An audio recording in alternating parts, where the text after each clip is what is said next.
Chapter 17 ભજન કરે તે જીતે. ભજન છે સાહિત્ય પ્રકાર.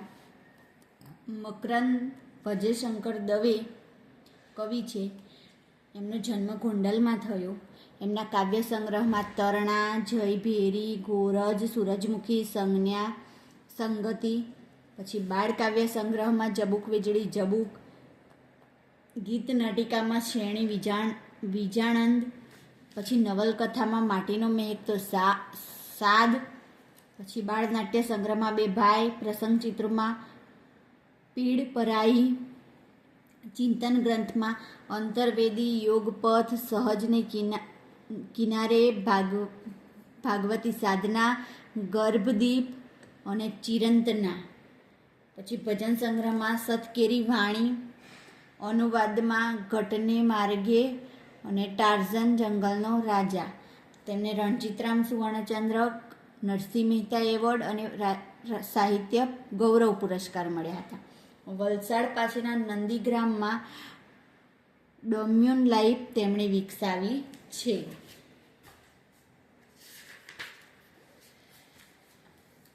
પ્રશ્નોમાં ભજન કરે તે જીતે ગીતના આધારે ભક્તિનો મહિમા વર્ણવો.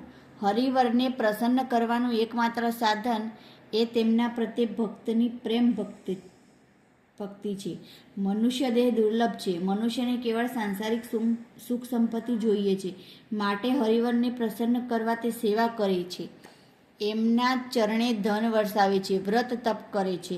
પણ પરમાત્મા તો સાચી ભક્તિના ભૂખ્યા છે. હરિવરને પામવા અને એમની પ્રસન્નતા મેળવવા માટે કેવળ નિષ્કામ ભાવે, નિસ્વાર્થ ભાવે ભક્તિ કરે તે જ જીત છે. સાંસારિક સુખ મેળવવા હરિવરને પોતાના ત્રાજવે તોડવા જાય તો એમાં એની હાર છે. આમ ભજન કરે તે જીતે ગીતમાં પ્રેમીજનને વશ પાતળીઓ પ્રકારના ભક્તિભાવનો મહિમા વર્ણવ્યો છે.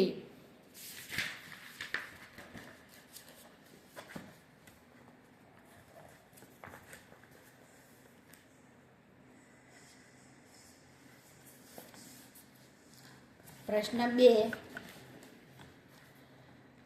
ભજન કરે તે જીતે કાવ્યનો ભાવાર્થ સ્પષ્ટ કરો. ભજન કરે તે જીતે કાવ્યનો ભાવાર્થ: આ સંસારમાં મનુષ્ય દેહ દુર્લભ છે. મનુષ્ય આ દેહે હરિની પ્રેમથી ભક્તિ કરે તો હરિવર તેના પર પ્રસન્ન થાય. પણ હરિવરની સેવા ભક્તિ આપણને સાંસારિક સુખ સંપત્તિ મળે એ હેતુથી સકામ ભાવથી કરીએ અને એ દ્રષ્ટિએ હરિવરને મૂલવીએ તો એમાં આપણી હાર છે.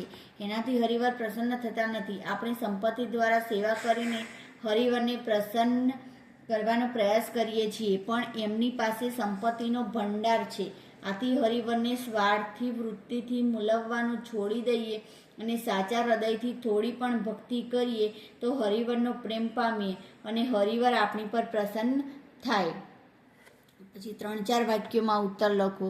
ભજન કરે તે હારે એમ કવિ શા માટે કહે છે? ભજન કરે તે હારે એમ કવિ કહે છે કારણ કે હરિવરને આપણે આપણી રીતે મૂલવવા જઈએ એટલે કે આપણા સ્વાર્થને પોષવા હરિવરની ભક્તિ કરીએ તો એનાથી હરિવરને નહીં જીતી શકાય. એમાં તો આપણી હાર નિશ્ચિત છે.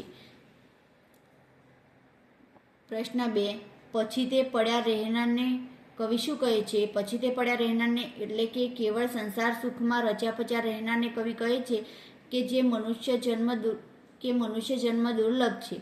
આ મનુષ્ય દેહ મળ્યો છે ત્યારે જીવનમાં સાચા ખોટાનો વિચાર કર્યા કરીશ તો એનાથી કોઈ લાભ નહીં થાય. તારે કેવળ ભવસાગરમાં સાંસારિક સુખ જ ભોગવવા છે. ક્યાં સુધી તારે એમાં આમ પડ્યા રહેવું છે? પ્રશ્ન 3, કવિ હાર જીત કોને ગણાવે છે? જે સાચા મનથી હરિવરનું નિસ્વાર્થ ભાવે ભજન કરે તેને કવિ જીત ગણાવે છે. પોતાને સાંસારિક સુખ મળે તે માટે જે હરિવરના સેવા ભજન કરે તો તેને કવિ હાર ગણાવે છે. પછી એક વાક્યમાં પ્રશ્ન લખો. હરિને શી રીતે મૂલવી શકાય? તો સાચી ભક્તિથી મૂલવી શકાય. કવિ કઈ ખાતાવહી નિભાવવાની ના કહે છે? કવિ સાચ ખોટ એટલે કે સાચા ખોટા કર્મોના ખાતા પાડી એની ખાતાવહી નિભાવવાની ના કહે છે. પ્રશ્ન 3, 14 ભુવનનો સ્વામી શી રીતે રાજી થાય છે? માનવી થોડી પણ સાચા હૃદયથી હરિવરની ભક્તિ કરે તો 14 ભુવનનો સ્વામી રાજી થાય છે. હેતુલક્ષી પ્રશ્નોમાં ભજન કરે તે જીતે કાવ્યના કવિનું નામ તો મકરંદ દવે. ભજન કરે તે જીતે કાવ્ય કવિના કયા સંગ્રહમાંથી લેવામાં આવ્યું છે? તો સંજ્ઞા નામના સંગ્રહમાંથી લેવામાં આવ્યું છે. ભજન કરે તે જીતે કાવ્ય સ્વરૂપ જણાવો તો ભજન કરે તે જીતેનું કાવ્ય સ્વરૂપ ગીત છે.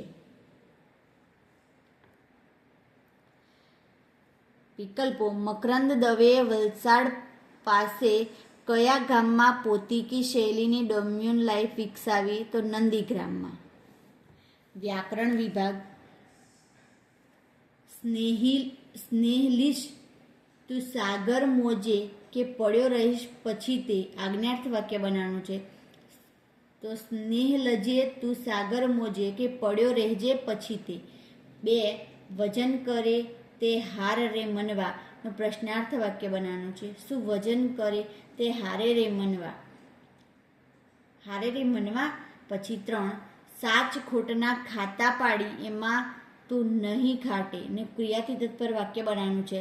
સાચ ખોટના ખાતા પાડ્યા હોત તો એમાં તું ન ખાટત.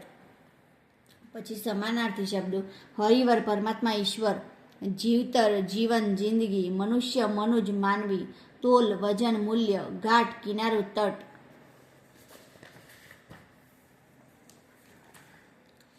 જે શબ્દોના અર્થ આપો: હેમ તો સોનું, મૂલવવું તો આંકવું, સહેલ તો સફર, મનવા તો માનવી, નવલખ તો 9 લાખ. પછી શબ્દ સમૂહ માટે એક શબ્દ તુલસીનું પાંદડું, તુલસીદલ, પાણીમાં હવાથી થતો ફુગ્ગો જે નાશવંત હોય છે પરપોટો, સોનાનો એક મોટો પર્વત મેરુ, ઘરની પાછલી ભીત તો પછી કાપડ માપવાની ધાતુની પટ્ટી ગજ.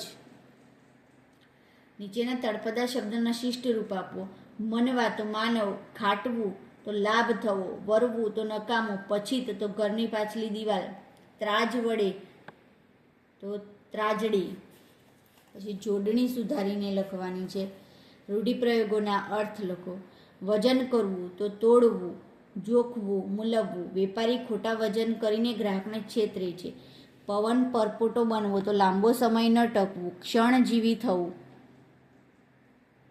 મનુષ્ય જીવન ક્યારે પવનનો પરપોટો બની જશે એ કોઈ જાણતું નથી. પછી સંયોજક શોધીને લખવાનું છે.